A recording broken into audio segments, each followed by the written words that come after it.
So when it comes to growing food here at our homestead, we have three basic yet really good rules that we follow when it comes to deciding what we are going to grow. Rule number one is that it has to grow well in our area, otherwise we're just wasting our time. Rule number two is something that we grow, but we have to actually like what we grow. In other words, if it's not on our grocery list or part of our regular diet, we don't grow it because that to us is just a waste of time and effort. And finally, rule number three, and this is the big one, it has to be easy to preserve. And that's what I want to focus on in today's video. So I don't know about you, but I am exhausted when I watch pantry tours on YouTube where people are showing all of their progress they've made after their harvest each fall. It's really hard to take in all that information because they have a wall filled with canned goods, which is super impressive and super cool. And it goes from the floor all the way up to ceiling on a 2-foot shelf or even bigger. But I'll tell you, for us and most people, probably like you, that's unrealistic just because we don't have the time for that.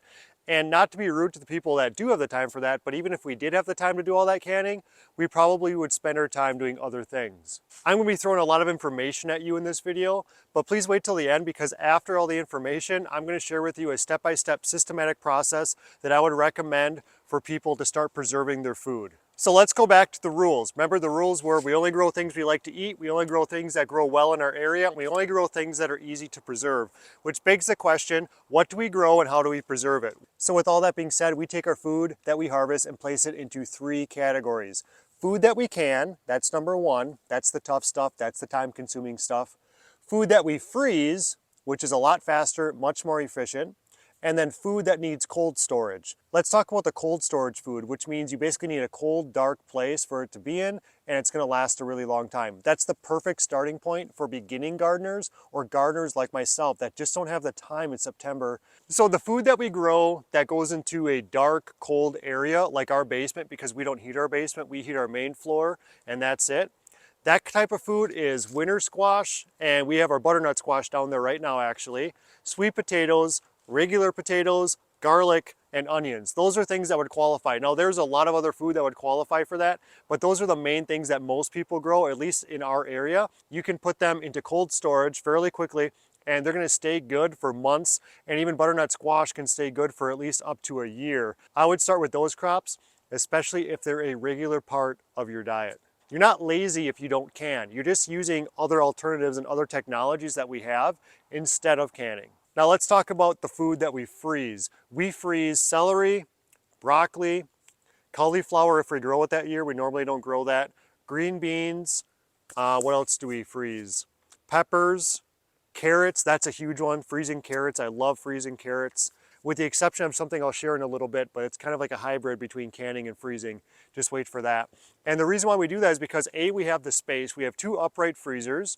One's about this tall, so it's a little smaller, and one's quite a bit bigger. If you don't have the freezer space, you may want to consider canning, may want to consider dehydrating, something that works for you. But if you do have the freezer space, then I would definitely utilize that because it's way easier and way faster than canning your food.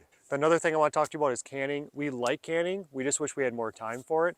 It's really cool just to go down to your basement or your pantry and pull something off that you know that you've worked so hard to have in your pantry. It's still fresh tasting for the most part. If you can meat like venison and beef and stuff, it's actually really good tasting. It tastes better in my opinion than pulling it out of the freezer. However, what we do and what we decided to do, and this just happened this year and it was game changing for us, we only can two things. Let me show you. So the two items that we can are pickles. We do fridge pickles in the summer, but it's not summer anymore, and after a couple months, they're not any good. So we end up canning some. I don't know what else to do with pickles other than can them to keep them preserved and last long, and they taste pretty good. The other thing we can is tomato sauce, which is this right here. This year we canned 39 pints of tomato sauce, which doesn't sound like a lot, especially if you're trying to feed your family on this for the year.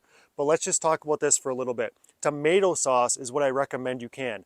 Not tomato paste, not pasta sauce, not pizza sauce, tomato sauce. Because from this tomato sauce, you can create so many different things. You can create all of those things I just mentioned just by having a basic tomato sauce, and that speeds up the canning process. I mentioned that we only canned 39 pints. Now that might not seem like a lot, or maybe to you it seems like a ton. You're like, oh my gosh, I ended up with only 15. That's fine. We could have canned way more, but what we decided to do was once we got through the tomatoes that we had currently that we were canning, we decided to take all of the other tomatoes, put them in plastic bags, and freeze them. The reason why we freeze them is because we can take them out later when our lives slow down a little bit in January, February, and March. And we don't have as much going on in the cold winter months here in Wisconsin. We can take those out and decide to can some more, or we can just make fresh tomato sauce with the tomatoes we have that are frozen in the freezer. We freeze them whole, put them in the freezer, we'll take them out later and make fresh tomato sauce. And I can't think of a cooler way to have tomato sauce than the ones you actually have in your freezer. You take them out, make sauce that very day, and eat them the same day that you made the tomato sauce. I think that's a really cool thing to do, especially here in cold climates like Wisconsin, where we don't get a lot of fresh food. A lot of our stuff is shipped up from warmer climates. So half of it gets canned, half of it gets put in the freezer for a later date. I don't know how much we have in there, probably like 30 or 40 pounds of tomatoes, which is a lot, but we put them in bags, hard as a rock, and then we just bring them in, peel them, go through the whole process to make them into pints like this. We go through about 2 of these a week, so obviously 39 is not going to get through a year, which is 52 weeks. We need a lot more than this. This is my favorite thing to grow in the garden. Not only is it a beautiful thing to grow, but it's got a lot of health benefits. It lasts forever. We chose to grow butternut squash not only because we like it and it grows well, like I said, but it is a very, very good food at lasting a long time. This will last a year in storage if you do it properly in a dark, dry, cool area like a basement in the wintertime. This will last easily a year. And all we do is we put this underneath our steps in our basement. There's shelves that were in there when we moved in, and we just put them in there, and it's like closet doors underneath our basement steps, and that's where they sit. It stays about 50 degrees down there in the winter, and it's dark, cold, and dry. This is one of our freezers that I'll show you right now. We've got a ton of stuff in here. Zucchini. This is celery. We had a bajillion celery this year. Celery, celery, celery. We actually do sometimes freeze this. This is salsa actually that we did make. Now these are tomato chunks right here. So we sometimes freeze the tomatoes whole, but this is actually sliced tomatoes. My wife does this if she makes fresh sauce. These are some peppers that we froze. We're gonna make hot sauce out of that. That's jalapenos. These are the tomatoes that we freeze whole. You can see this like this. They're like rocks. They're super hard, obviously. Some carrots right here. We have a ton of carrots inside the house. Oh, and by the way, we keep our seeds in here too. You always want to keep your seeds in the freezer. Pro tip. So those are the types of things that we freeze. And I really wanted to focus on the tomatoes right here because I think that's a big one that people always feel like they need to get all their canning done for them. You don't. You can put them in bags like this. You can can them at a later date when you have time. That being for us, the cold winter months. We're going to talk about what I recommend people do for the first time if you're growing or you're just looking to save a lot of time because your life is super busy like mine is. What we recommend you do is that you categorize your food when you decide to plant it in the spring. You categorize it by food that's going to go into cold storage, food that's going to be frozen, and food that's going to be canned. Onions, winter squash, garlic, any of those types of things, those are great foods for cold storage. And then you move on to the frozen foods.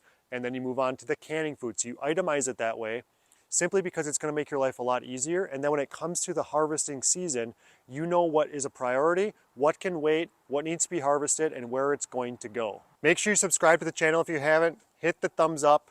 Share this with people who need to hear the word about living a simple life. That's our mission here. We're here creating a community of like-minded people. And by hitting the subscribe button, giving this a thumbs up, it really does push this out to more people that need to hear this message. Maybe it's you, maybe it's your friend, so please share this message with them. Thank you so much for stopping by. We'll see you on the next one.